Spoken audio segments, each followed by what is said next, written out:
Hello, thank you very much. Thank you.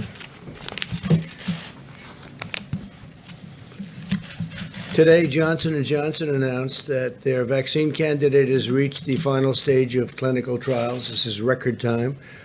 This is the fourth vaccine candidate in the United States to reach the final stage of trials. So we have four candidates already at a very late date, late being a very positive word in this case. Earlier this year, Johnson & Johnson anticipated that they would reach phase 1 trials by September, but due to our support under Operation Warp Speed and to some of the incredible scientists involved, they've reached phase 3 trials by September, far ahead of schedule. We encourage Americans to enroll in the vaccine trial. It's not only interesting, it'll be a terrific thing for our country. We encourage everybody to enroll, as many people as we can. Today, my administration announced that we are awarding $200 million of CARES Act funding to all 50 states to prepare to distribute the vaccine to high-risk residents, and we want to do that the instant it is approved, not the following day, but the following moment. And so we're going to be doing that, and we'll be distributing, getting it ready, because we have some great vaccines going to be coming out through Operation Warp Speed. We also continue to accelerate life-saving therapies. We're seeing promising results that are monoclonal antibody treatments, which help the immune system fight the virus and help very significantly, we're finding, can reduce hospitalizations now by more than 70%. By cutting red tape and unleashing America's medical genius, we've reduced the fatality rate 85% since April.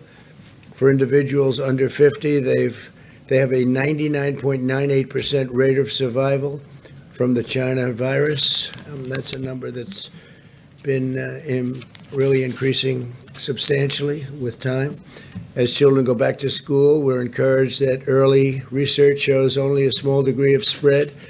Brown University conducted a study of more than 550 schools across 46 states and found that only 0.076% of students had confirmed cases of the virus. That's a tiny percentage. And only 0.15% of teachers had confirmed cases. Patients coming to the emergency room due to the virus is down to only 1.6% of all emergency room visits, the lowest since the pandemic began. 1.6% emergency room visits. As far as protecting the vulnerable is concerned, we provided over $21 billion to our nursing homes, and we are really focused on the nursing homes, everybody, including our governors. We have governors are working very closely with the task force and with the vice president and everybody involved. We've sent rapid testing devices to nearly 14,000 certified nursing homes in the country. This week, we're sending hundreds of thousands of additional rapid tests to nursing homes to ensure they can test staff regularly. And the staff now is being tested on a very, very powerful and on a regular basis, but very strongly at the finest level, the highest level, and the best tests. We're encouraged that the number of Americans getting the flu vaccine is increasing by roughly 50% compared to last year. It's substantially up. The flu, when it's mixed with COVID or China virus, is going to be very interesting to see what happens, but that can drive numbers, and we just don't know what that will be yet, but you'll have flu numbers and you'll have some COVID numbers. I think we're rounding the turn very much. You see what's happening in Europe, however, they have a very big spike. Countries that we thought were doing well aren't doing well. They had some very big spikes, a very big surge. Months ago, we increased our nation's procurement of the flu vaccine by 66%, and we ask Americans to go get their annual flu shot as early as possible. It's possible, I would imagine, Scott, that the flu can get mixed up with the virus, and people can think it's the virus when actually it's another flu season coming on. And I don't know. It's. I hope they can keep them separate. Can they keep them separate? We hope so. I doubt they will. It's going to be a very interesting time. But we have a flu season coming up. We've had some flu seasons which are really massive over the years, over many years, and we have some that are much less so, but it's still significant. So I hope they can separate them because it's pretty close. In the past 4 months, we've created 10.6 million jobs. We cut unemployment rate nearly in half. The unemployment rate is cut nearly in half. Larry Kudlow is here. He'll be discussing that in a little while. Retail sales are up 121%. That's far above what we thought. Manufacturing is up 61%. That's also above our schedule, and our schedule is a heavy schedule. Automobile production is up sixfold. Home builders' sentiment is at the highest level in history. That's an amazing statement, Larry, the highest level in history. That means people are thinking good thoughts. Home sales are at the highest level in nearly 15 years. Small business optimism is higher than any time under the last administration, substantially higher. Small business optimism higher than at any time over the last, more than the last administration. Today, I was proud to award 9 companies and organizations with the first ever Pledge to America's Workers Presidential Award. This award recognizes outstanding training programs that are giving Americans the skills to hone a trade and earn a great living. Great people. Over 400 companies have competed and committed to 16 million training opportunities for the American worker. And it's really been amazing. We've created the fastest economic recovery in American history. You are witnessing it. You're part of it. Our approach is pro-science. Biden's approach is anti-science. If you look, it's I don't think they know what their approach is, although a lot of it's copied from what we've done. Biden opposed the China travel ban and the Europe travel ban. And the strategy that they have is just never-ending lockdowns. We're not locking down. We're actually growing at a rate that we've never experienced before. But they're talking about if you have a question, just lock it down. We're not doing that.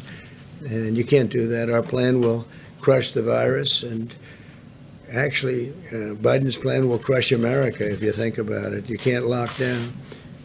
Again, we're growing at levels that nobody's ever seen before. Our plan is unleashing a rapid recovery. Our opponent's plan would hurt America very badly, send us into a depression.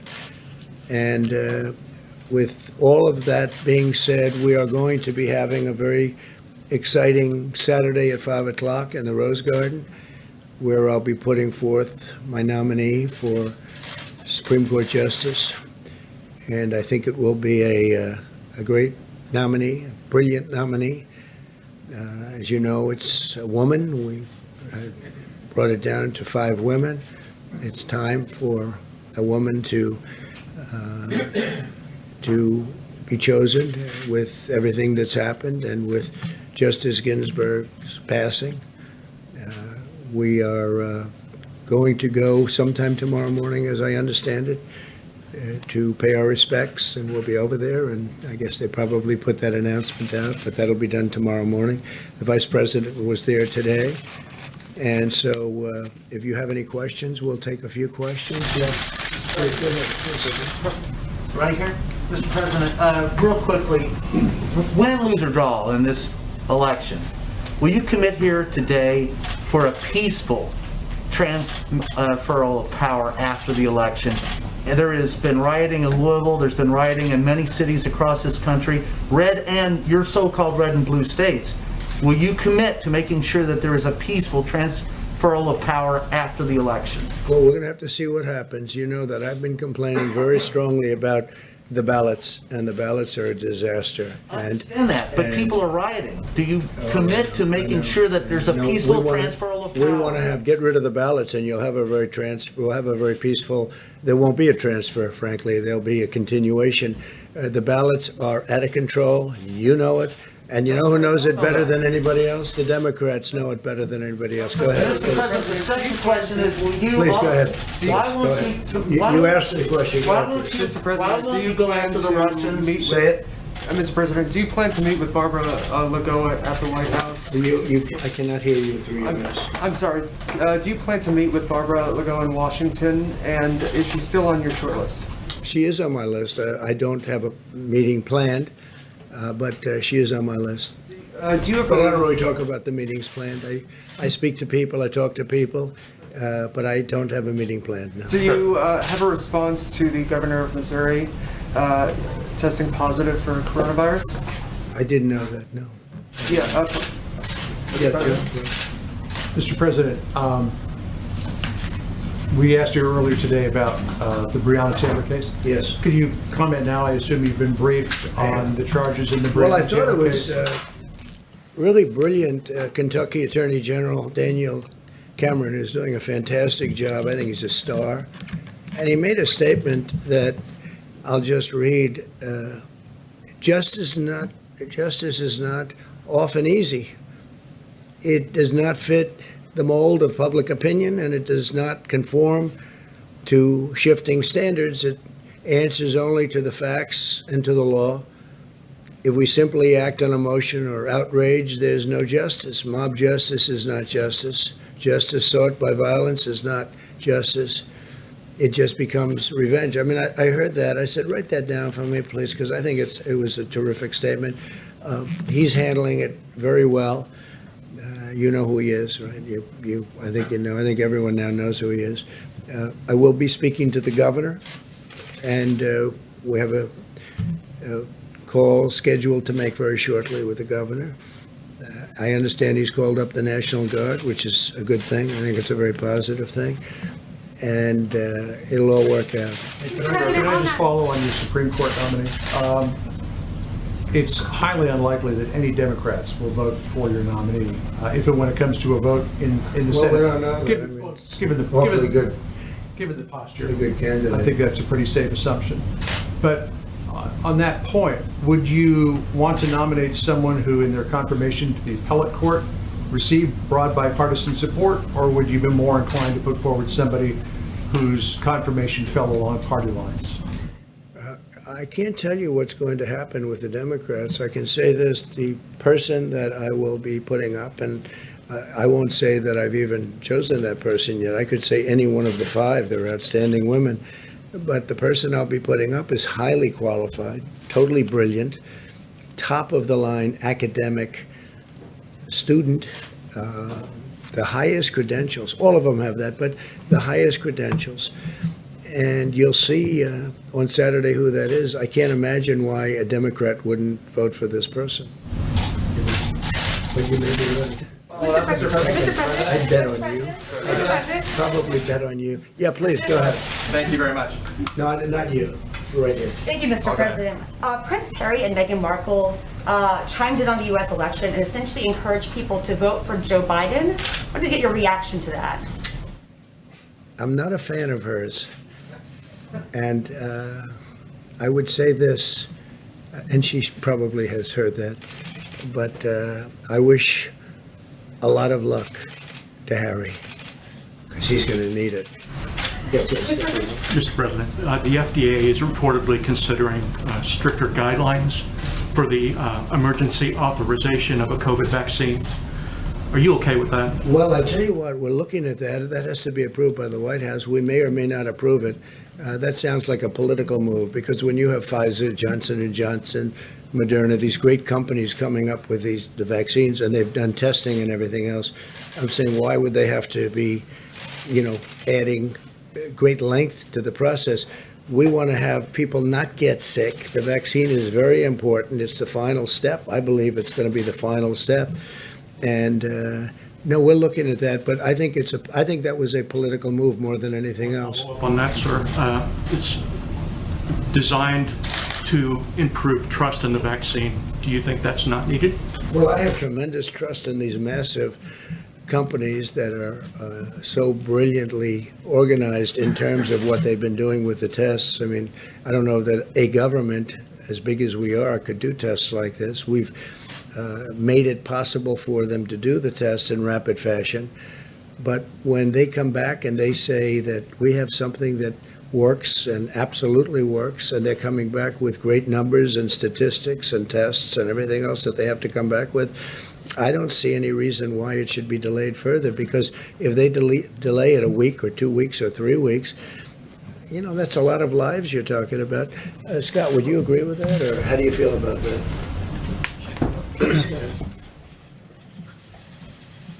Yeah, thanks. Yeah, I mean, there is no, I think that people don't understand what's going on with Operation Warp Speed. It's unprecedented what's happened here. A typical vaccine takes roughly 4 years or so. And now we're going to have a vaccine highly likely in far less than 1 year, but without cutting any safety corners, because the president has done things concomitant to the development of the vaccine. That is the manufacturing, the logistics, everything is being done at the same time, and that's never been done before. But there is zero cutting of safety concerns. There should be no hesitation about the safety. You shouldn't be punished by doing something faster than other people could have done or thought. It's the opposite. We have a pandemic. The urgency is the pandemic, not politics. Are you It amending? sounded to me, it sounded extremely political. Why would they do this when we come back with these great results? And I think you will have those Well, great when do you results. expect this Why would vaccine? why would we be delaying it? But we're going to look at it. We're going to take a look at it, and ultimately the White House has to approve it. And maybe we will, and maybe we won't. But we'll be taking a look. Mr. President? I have to leave for an emergency phone call. I'm going to let Scott and Larry finish Mr. up. President, Larry's just going to one more talk question about. on Breonna Taylor, if I can. Mr. So I'll be back. I will see you tomorrow. Mr. A big President, if day. you can, just one more question on Breonna Taylor. We're in a time right now where Americans Who's the feel like caller? we are on Say this it. Who's the carousel. caller? I have a big Mr. call. President, just one more question if I can on Breonna Taylor. People are protesting in the streets. What is your message to them? People feel like we are on this carousel where another black life is being So taken. here we have Dr. Scott Atlas and Larry Kudlow. I encourage you all to be respectful and show a little bit of decorum here as they take your questions.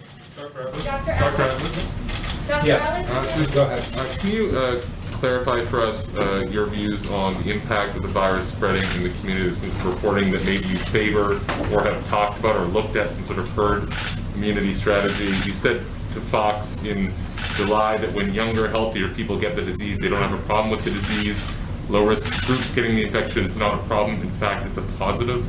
Can you say what you meant by that? Is that Sure. to indicate that Sure. okay with it spreading sort of among younger folks who are less susceptible? No, I think I've answered this multiple times, but I have never advocated a herd immunity strategy. There has never been a desire to have cases spread through the community. That's a false story.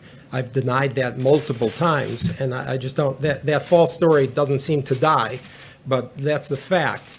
And the description of immunity coming when people get an infection is not something I'm inventing. But that has never been a policy that I have advocated. There has never been a policy recommendation to pursue that to the president, and that is not the president's policy. You had 60,000 cases yesterday. Do you have any sense, or does the task force have any sense of what is driving that? That's the highest level in 6 weeks. Why are we still seeing cases at this level? Yeah, well, I mean, there are several things to look at, but the case metric is not the most important metric. The most important metric are the following. Hospitalizations per day are coming down. Deaths per day are coming down. Number of people in the hospital is 47% lower than it was since its peak.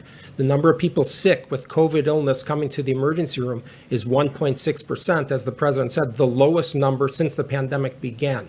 All of these trends are positive.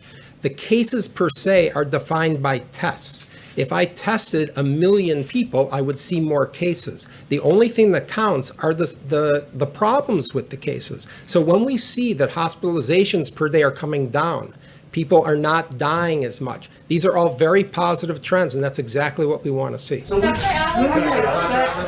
you expect? Go ahead. Dr. Atlas? Yeah. Dr. Atlas, is there any bad blood between you and Dr. Deborah Birx? No, I saw the story, and really a super journalism story. Dr. Birx speaks for herself, but that's a completely false story, and she denied it today. So, it's completely false. It's been 7 weeks since we heard from her in a press briefing. When do you expect a vaccine? Yeah, so this is a very important question. The vaccine is proceeding at an extremely rapid pace, as we know. Everything's being done simultaneously so that the logistics and the technology in place to deliver it is ready to go, as everyone knows. And it depends on the data, okay? The data is being monitored by an external group of experts called the Data Safety Monitoring Board. And when we have enough cases, when they see enough cases, that have shown a statistically significant difference. They will tell the company, and then the company will say, look at it and say, yes, we have it, and we think that has a good chance of happening in October. It's kind of set, just a quick follow. You did say that last week in this room, pretty much the same thing, but you said it could be. It's the truth, that's yeah, why. Well, I understand, but I want to clear it up because you said it could be as late as January, it could be after the election, that there's no clear-cut time. And that's what I want to make sure that you're saying. This that is the now. current thinking that I have been told. I'm not in charge of the vaccine development. I'm relaying information.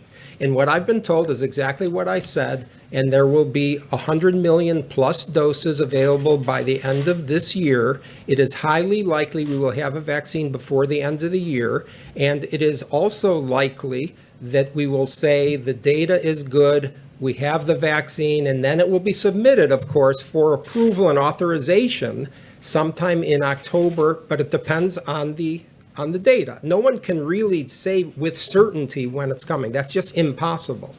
I don't see the data until the data happens. Dr. Allen? Dr. Evans, can I just Dr. Redfield today said that more than 90% of the population remains susceptible to coronavirus. Do you agree with that assessment?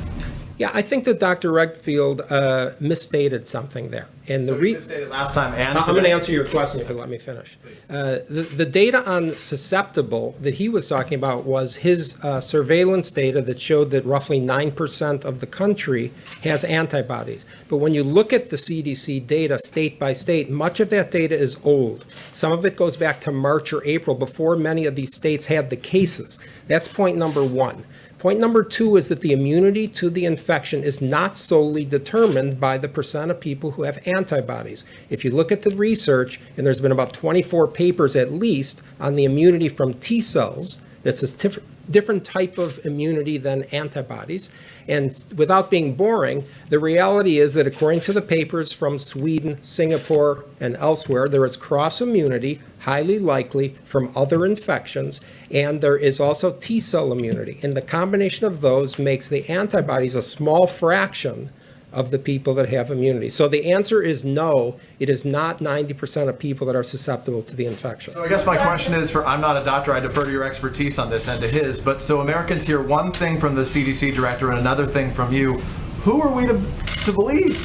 You're supposed to believe the science, and I'm telling you the science. So he's not telling us science. I'm telling you the science, and that's the answer. And if you want to look up all the data, you're free to. You can also talk to the following epidemiologists. I guess why is he still going out before Congress and speaking if you say he's I misstated can't- today and the yeah. president said he misstated last time? Americans are looking for the best information right now. Yeah, and I'm giving you the best information, and it's confirmed by people like Martin Koldorf, who's a Harvard epidemiologist at Harvard Medical School. Let me finish, please. Jay Bhattacharya and Johnny Anides, both epidemiologists at Stanford. Professor Gupta, University of Oxford. These are people who know the latest data on the immunology and what's happening, and I just recited it to you. I'm going to give Scott a little time off. I'm just going to give Scott a little time off. I want to reinforce some of the things that President Trump said about the economy, because that's very much a key part of the story. We got some new numbers out late last week and this week, and I wanted to underscore that. If we can get the charts back up, I want to show you some more examples of the D-shaped recovery. I can jump in here. This is from the Census Bureau report, change in the number of people living in poverty. During President Trump's first 3 years pre-pandemic, 6.6 million fewer people, 6.6 million fewer people were living in poverty. What's the number post-pandemic? And the, What's the number post-pandemic? well, we'll have to wait and see on that. We're just More accurate. beginning. Would that be more And accurate? let me go to the, under the Obama years, 787,000 people moved into poverty. So that's a problem. And we have the second chart. Isn't that an We old can chart? get up. No, this is a brand new, this stuff just came out late But last what do you week. want to Says have through what's happening 2019. right now? If I may, okay? I just like accurate information. This is the accurate information. Doesn't it say It's not 2019, Larry? This is from the Census not 2020, Bureau, it's like and it right just now. came back. Well, Yeah. let me just go back into this.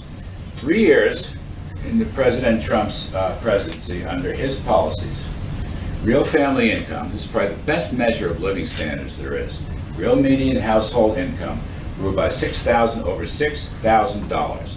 That is 5 times the rate of the 8 years of the Obama administration. I hear people ask me legitimate questions, I respect that this is some kind of, has been a K-shaped recovery, where only the wealthy did well and the bottom did not do well. In fact, this is the middle, real family income. And I will add to that, not only was this 5 times higher, but the biggest gains came in the lower income levels, significantly higher than the top 1% or the top 10%. Now, let me hit another chart, put this up, see where we're sort of doing this by field. Go ahead, more charts. There we go. Back to the V-shaped recovery. You've heard me speak about this. I just want to underscore. We got new production numbers this week. This is a V-shaped recovery in automobiles, a key sector of the economy. And we had additional numbers on housing that I'd like to show, confirming the V-shaped recovery. Housing. There we go. We're at an all-time high in home builders' sentiment. All right, it's a very important leading indicator. A clear V-shaped recovery, and if anything, it's strengthening. And finally, I think the last chart is on existing home sales. Here it is, their highest reading in 14 years. So I just want to say we have more work to do with respect to the recovery and return to economic health. We have more work to do. There is still hardship and there is still heartbreak. But the numbers coming in. Do you know how many Americans are living in poverty right now, the numbers, today? Actually, that won't be that won't be reported. Do you know the answer to I that can question? only wait until the Census Bureau. I don't know if you cover this beat or not. A number of Americans living in poverty right now. Do you happen to know that answer? No. Because you don't know. I will wait. You're an economic advisor and you Yes, don't know that. right. If you'll just stop nitpicking and let me explain to nitpicking. you. I don't want a These history lesson. I numbers, want to know what's happening well, you today. should have a history lesson too. It will help you understand. But I'm going to say to you, these are Census Bureau numbers, the most accurate, comprehensive. They are not out yet. So I'm giving you the ones that were released late last week. They're the most up-to-date numbers. And under the president's policies of lower taxes and regulations and energy independence and better trade deals, we've had a phenomenal increase in living standards, 5 times what the prior administration had for 8 years, and we're proud of that. And this is a topic that will come up again and again. Second point I want to make is while living standards went up, poverty went down and inequality went down. So the notion that under President Trump, only the top end benefited is simply not true. These are facts from the Census Bureau, and they are backed up by many other facts that we've talked about, as I've discussed with those of you. And then finally, the V-shaped recovery. We've got more work to do on unemployment and employment, no question about that. I think this is a self-sustaining recovery, as I've said. We would welcome some additional assistance in targeted areas, particularly getting back to school and working on COVID-related safety precautions and health precautions. We'd love to see an extension of the small business loans, the PPP program. But the recovery itself continues to move ahead nicely. We're in the right direction, and this is no time to change policies. Yes, ma'am. Go ahead, please. Could you comment on a pending stock deal that's going to be taking place in IPO in the Hong Kong Stock Exchange's Ant Technology Group?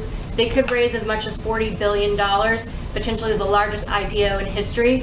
There have been a lot of national security concerns, a lot of human rights concerns about the technology used potentially to suppress the Uyghur people.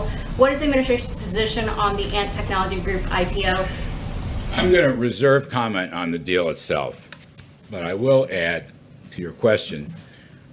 We are examining all these deals and publicly held companies, China-based companies, that may list on our exchanges.